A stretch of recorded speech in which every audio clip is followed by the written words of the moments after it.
নমস্কার বন্ধুরা, শান্তারেশলে একটা নতুন রেসিপি নিয়ে এসেছি। বেগুন ভর্তা। বেগুনটাকে পুড়িয়ে ভর্তা করব। এটা একটা বড় বেগুন, একটু ধুয়ে নিয়েছি। এবার গাটা মুছে একটু তেল মাখিয়ে নেব। মাখিয়ে বেগুনটা পুড়িয়ে নেব।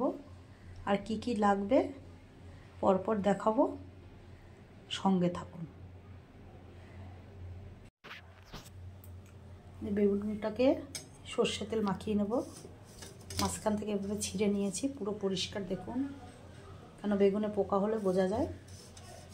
ওই গায়ে এভাবে করে তেল মাখিয়ে বেগুনটাকে গ্যাসে পুড়িয়ে নেব। বেগুন ভর্তা সবাই শীতকালে ভালোবাসে, আমিও ভালোবাসি, তাই করছি। পুড়িয়ে ভর্তা করব, সেটাই দেখাচ্ছি আপনাদের। এবার বেগুনটাকে পুড়িয়ে নিচ্ছি।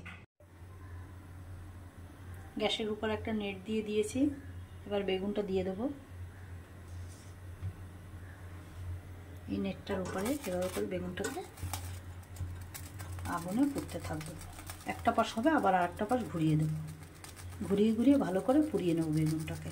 বেগুন তো সবাই পুড়েই নিতে পারেন, জানেন, আর আলাদা করে দেখালাম না। পোড়া হোক, তারপরে দেখাবো। বেগুনটা দেখুন হাফ পোড়ানো হয়ে গেছে। একটা টমেটোও পুড়িয়ে নিচ্ছি তার সাথে। একটা পাশ হয়ে গেছে পোড়ানো, আর একটা পাশ পুড়ছে।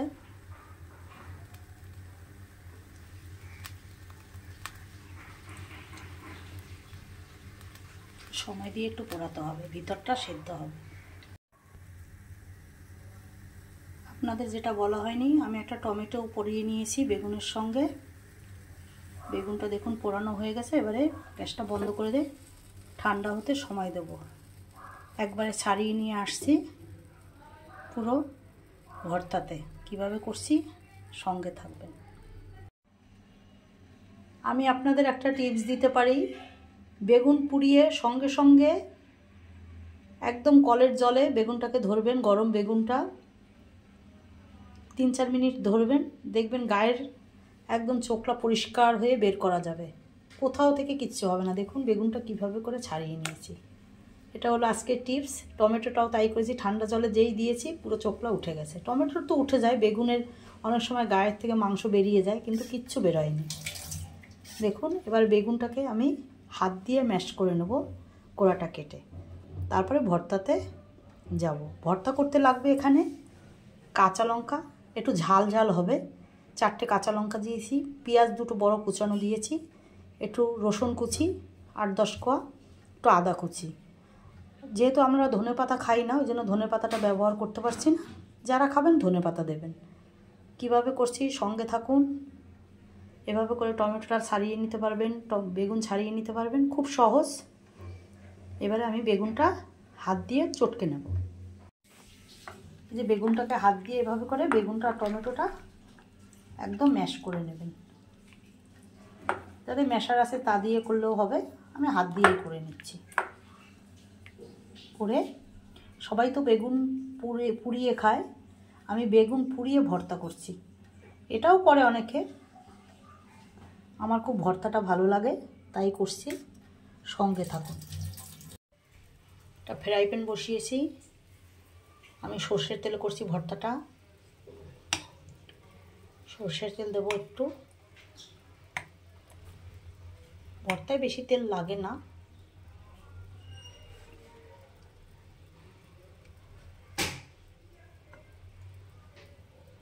এই 2 চামচ মতন তেল দিলাম। তেলটা একটু গরম হবে।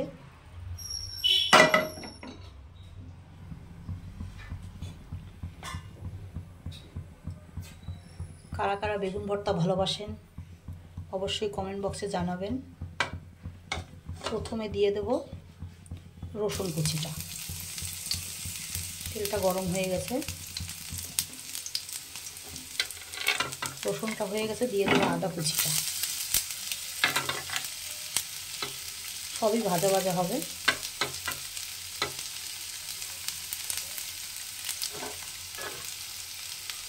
দিয়ে দেবো পেঁয়াজ আর কাঁচা লঙ্কাটা একসঙ্গে।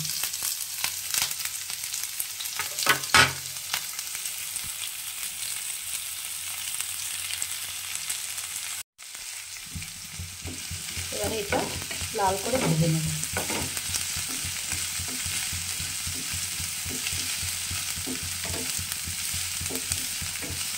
ভাজা ভাজা হবে, এই পর্যন্ত অপেক্ষা করতে হবে। পেঁয়াজ, রসুন, আদা, কাঁচা লঙ্কা ভাজা মোটামুটি হয়েই এসেছে। এবারে মশলা যাবে। নুন পরিমাণ মতন, একটু হলুদ, একটু লাল লঙ্কার গুঁড়ো, আর দেব জিরের গুঁড়ো হাফ চামচ, সবই হাফ চামচ করে দিলাম। এই পেঁয়াজ রসুনের সঙ্গে একটু ভেজে নেব, বেশি ভাজলাম না, হালকা ভাজতে হবে। এটা করে খেয়ে দেখুন, রুটি পরোটা, এখন তো মেথি পরোটা হচ্ছে, ভালো লাগে, রুটির সঙ্গে বিশেষ করে ভীষণ ভালো লাগে। এবারে আমি দিয়ে দেবো এই টমেটো পোড়াটা আর বেগুন পোড়াটা।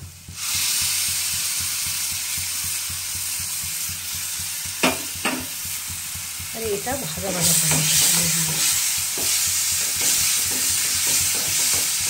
দারুণ টেস্টি হয়। তারপরে দেখুন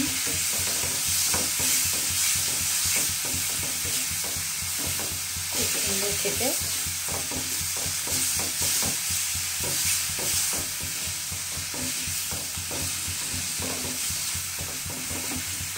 এটা দিয়ে সকালে টিফিন, রাত্রের খাওয়ার, রাত্রের রুটি যারা খায় করবেন। এখন শীতের সময় বেগুন পোড়া তো সবাই খায়, বেগুন ভর্তাও করে খান। এভাবে করে আশা করছি ভালো লাগবে, একটু শুকনো শুকনো হবে। আমার পুড়িয়ে বেগুন ভর্তা দেখুন একদম রেডি।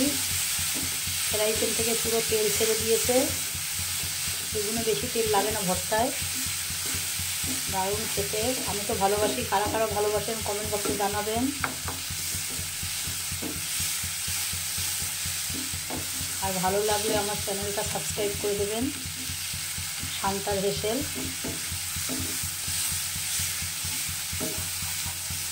আমার সব ঘরোয়া রান্না,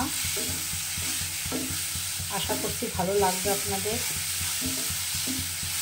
এবারে নামিয়ে দেবো, নামিয়ে দেখাচ্ছি। বেগুন আর টমেটো পুড়িয়ে ভর্তা রেডি। যদি আমার এই রেসিপিটা ভালো লাগে অবশ্যই লাইক, শেয়ার, কমেন্ট করবেন। আর যারা নতুন তারা শান্তার হেসেলটা সাবস্ক্রাইব করে দেবেন। আশা করছি ভালো লাগবে। এখন এই পর্যন্ত, আবার একটা নতুন রান্নার ভিডিও নিয়ে আসবো। ভালো থাকবেন, সুস্থ থাকবেন।